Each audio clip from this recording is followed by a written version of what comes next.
Assalamualaikum warahmatullahi wabarakatuh. Saya Rina Asrianti Rehan akan menjelaskan tentang zat warna pada makanan.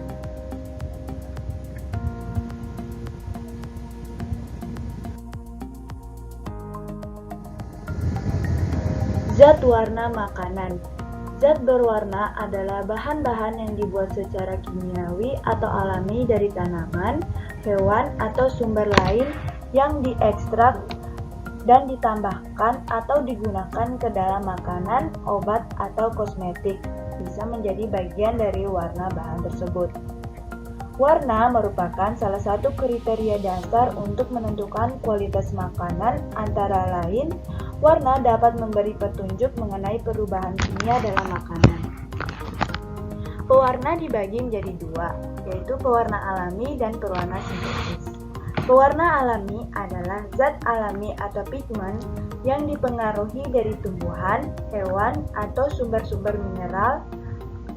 Zat warna ini telah digunakan sejak dahulu dan umumnya dianggap lebih aman daripada zat warna sintesis. Sedangkan pewarna sintesis atau buatan diperoleh melalui proses sintesis kimia buatan yang mengandalkan bahan-bahan kimia atau dari bahan yang mengandung pewarna alami melalui ekstraksi secara kimiawi.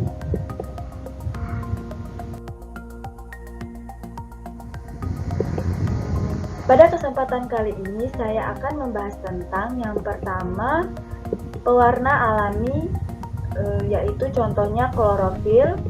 Yang kedua, pewarna sintesis yang diperbolehkan, contohnya Punceo 4R. Yang ketiga, pewarna yang dilarang, contohnya methylene yellow. Dan yang terakhir, kesimpulan.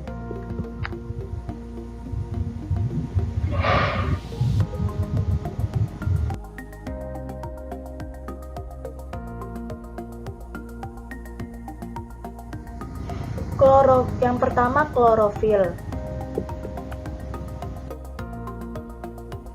Klorofil atau zat hijau daun adalah pigmen yang dimiliki oleh berbagai organisme dan menjadi salah satu molekul berperan utama dalam fotosintesis. Klorofil memberi warna hijau pada daun, tumbuhan hijau, dan alga hijau, tetapi juga dimiliki oleh berbagai alga lain dan beberapa kelompok dari bakteri fotosintetik. Klorofil memiliki beberapa bentuk, diantaranya yaitu klorofil A terdapat pada semua organisme autotrof. Yang kedua, klorofil B dimiliki alga hijau dan tumbuhan darat. Klorofil C dimiliki oleh alga pirang, alga keemasan, serta diatom atau Bacillariophyta. Dan klorofil D dimiliki oleh alga merah atau Rhodophyta. Struktur dari klorofil.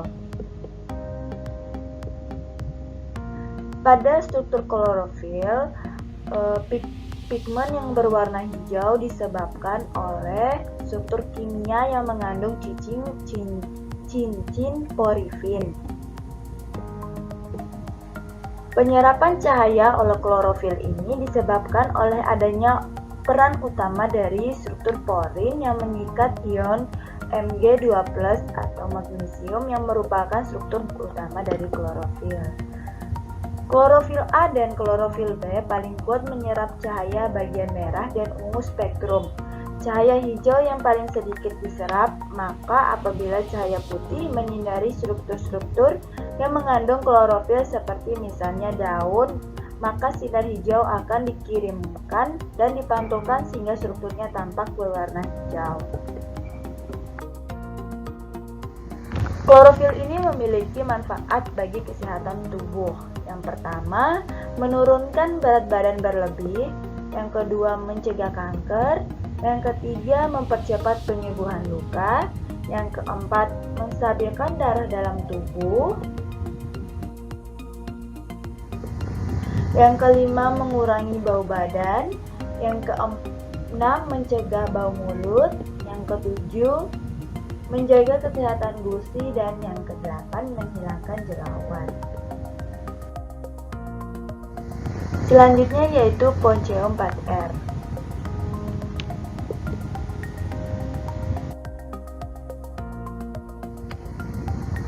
Ponco4R merupakan senyawa sintesis yang berwarna merah dengan kode warna Cl nomor 16255 dan sangat umum digunakan untuk produk makanan yang telah dipanaskan setelah fermentasi dan produk makanan kaleng seperti buah pir, prem, dan udang kalengan.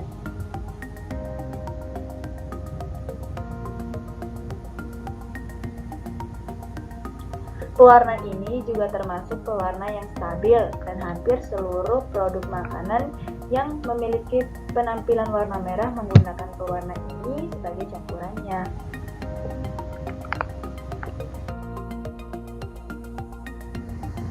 Struktur dari Ponco4R. Ponco4R termasuk dalam famili pewarna azo. Ponco4R adalah pewarna azo merah stroberi yang dapat digunakan dalam berbagai produk makanan dan biasanya disintesis dari hidrokarbon aromatik yang stabil terhadap cahaya, panas, dan asam, tetapi memudar dengan adanya asam askorbat. Ponco4R ini memiliki dampak negatif bagi kesehatan. Dan di beberapa negara, Ponco4R ini dilarang digunakan seperti di Amerika, Norwegia, dan Finlandia.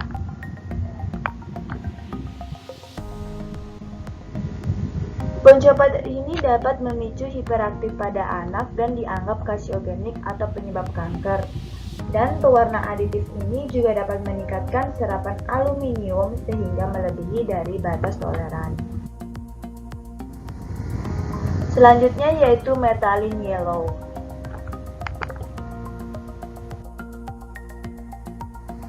Methylene yellow merupakan bahan pewarna sintetik berbentuk serbuk, berwarna kuning kecoklatan, bersifat larut dalam air dan alkohol, agak larut dalam benzen dan ether, serta sedikit larut dalam aseton. Pewarna ini umumnya digunakan sebagai pewarna tekstil, kertas, tinta plastik, kulit, dan cat, serta sebagai indikator asam basa di laboratorium. Namun pada praktiknya, methylene yellow ini sering disalahgunakan untuk mewarnai berbagai jenis pangan, antara lain kerupuk, mie, tahu, dan pangan jajan yang berwarna kuning seperti gorengan. Struktur methylene yellow. Berdasarkan struktur kimianya, methylene yellow dan beberapa pewarna sintetik dikategorikan dalam golongan azo atau Rn2R. Beberapa pewarna azo boleh digunakan dalam pangan, namun methylene yellow merupakan pewarna golongan azo yang dilarang digunakan pada pangan. Methylene yellow ini memiliki dampak negatif bagi kesehatan. Yang pertama, jika terhirup, methylene yellow dapat menyebabkan iritasi pada saluran pernapasan. Yang kedua, mempengaruhi sistem saraf. Yang ketiga, jika tertelan, methylene yellow dapat menyebabkan mual, muntah, sakit perut, diare, panas, rasa tidak enak, dan tekanan darah rendah. Yang keempat, menyebabkan kanker pada kandung kemih dan saluran kemih. Dan yang kelima, jika mengenai mata, dapat menyebabkan iritasi pada mata.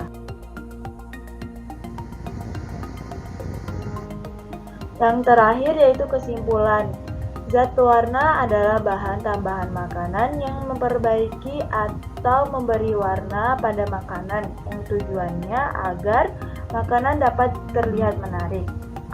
Terdapat dua jenis zat pewarna yaitu certified color atau yang disebut dengan pewarna sintetik dan uncertified color atau pewarna yang berasal dari bahan alami.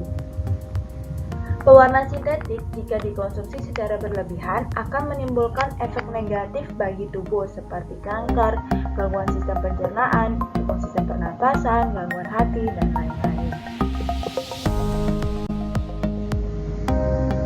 Sekian presentasi dari saya, lebih dan kurangnya mohon maaf. Wabillahi taufiq wal hidayah. Wassalamualaikum warahmatullahi wabarakatuh.